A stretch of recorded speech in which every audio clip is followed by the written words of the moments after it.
Now what is up, guys? Don't forget to subscribe, check out my channel playlist for individual tutorials on logic sculpting, animation, music, and more. So whenever you're creating your own puppet, you have the option to actually use the puppet animations built in within the puppet itself. So I'm going to go ahead and press L1 and X, L1 and X on the microchip. What I mean is these right here. Now there are two different ways to actually create your own animations for your puppet. You can actually, I guess, technically build off of this, connect it to the right stuff, and then animate this just by pressing L1 and X.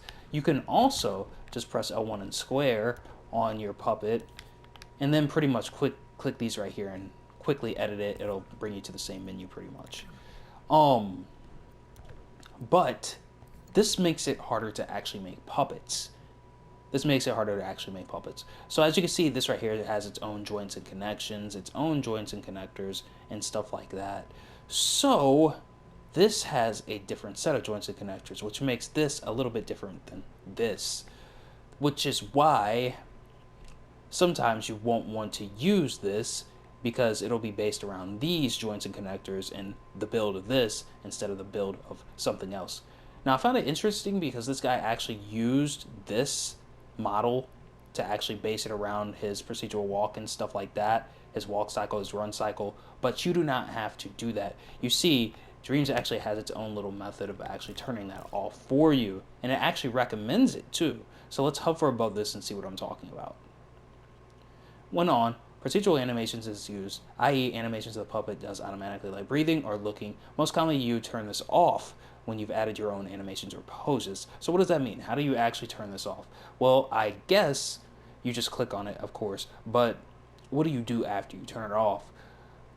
I think you could probably put a timeline connected to this. I haven't tried it. You can try that also, and keep it on or keep it off. Do whatever you want to do. But if you turn this off, you can actually connect a timeline to the button presses themselves to give you the same animation. Now, if there's another way to do this, then I'll let you know in a future video, but this is how I'm doing it using my method, because this is allowing me to create puppets a lot easier and a lot faster. Because whenever you don't do this, it makes it to where it slides across the ground sometimes, it makes it to where it turns and rotates sometimes, where it's an unusable puppet.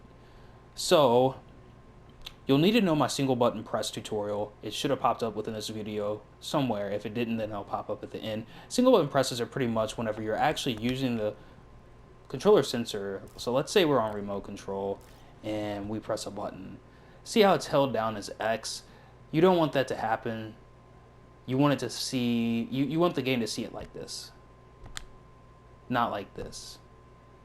Otherwise, it just keeps doing it over and over again. So you might want to note my single button press tutorial with signal manipulators in order to do that. I did not use this. I just used it for the walk animation, which was very easy to do because that's the way you want it to work. You don't want it, you don't want it to work like a single button press. You want it to work as if you're holding it whenever you're doing walk animations. But you might not want that with jump animations. With jump animations, you might want to use my single button press method, and pretty much, you know, then from there, add the animation, and it should be good. You should be good.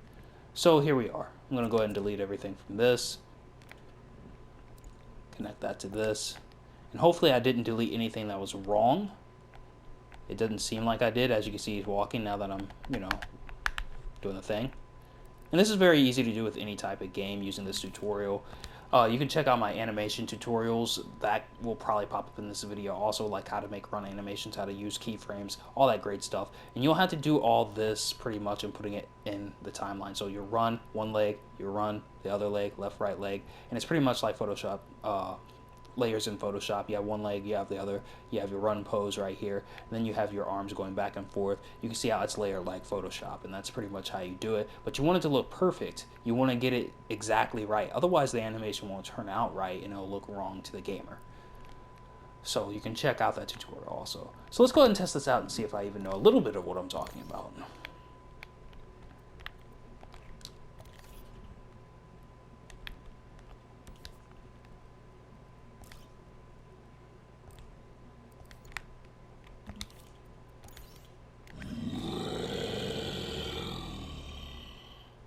So as you can see, I still need to work on some of my animations, but it's working perfectly.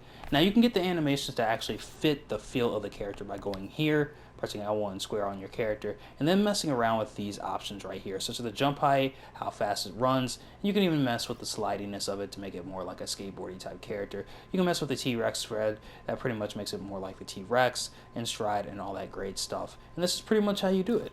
This is pretty much how I do it. This is my method of doing it. And if there's an easier way to do it in the future, or if there's a Dreams update about it, I will make that video for you guys to make it as easy as possible for you guys to make puppets.